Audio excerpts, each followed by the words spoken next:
नमस्कार मित्रमैत्रिणींनो. आज त्रिशूल वॉकर शिवाय म्हणजे फक्त स्टूल वापरून चालायला शिकतो आहे. त्याचा व्हिडिओ मी आज अपलोड करत आहे. बरेच दिवस झाले यूट्यूबवर व्हिडिओ अपलोड करणं शक्य झालं नाही. म्हणजे व्हिडिओ शूट करते पण एडिटिंग करण्या वाचून ते अपलोड करायचे राहून जातात. तर आज मी हा व्हिडिओ लगेच शूट केला आणि लगेच टाकला. तर तुम्हाला व्हिडिओ पाहून काय वाटतं ते नक्कीच कमेंटमध्ये सांगा. या व्हिडिओमध्ये मी बघा त्रिशूलला ह्या स्टूलच्या मदतीने चालायला शिकवते. तसं तर मी दररोजच या स्टूलच्या मदतीने चालायला शिकवत असते. तर मला ही कल्पना सुचली नाही, आपोआप त्रिशूलने ही कल्पना शोधून काढली. एके दिवशी स्टूल असंच ठेवलेला होता आणि तो सरकवत पुढे नेऊ लागला.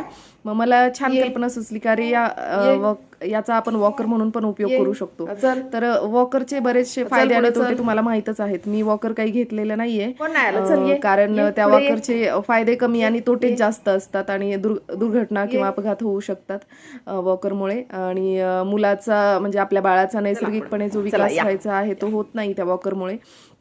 तर नैसर्गिकपणे विकास म्हणजेच काय, तर स्वतःहून फ्लोअरवरती जमिनीवरती तो रांगायला शिकणे, तर कशाच्या तरी आधाराने धरून उभं राहायला शिकणे आणि मग असंच कुठल्या तरी वस्तूला धरून एक एक पाऊल पुढे टाकण्याचा प्रयत्न करणे, हे नैसर्गिक विकास त्याचा व्हायला पाहिजे.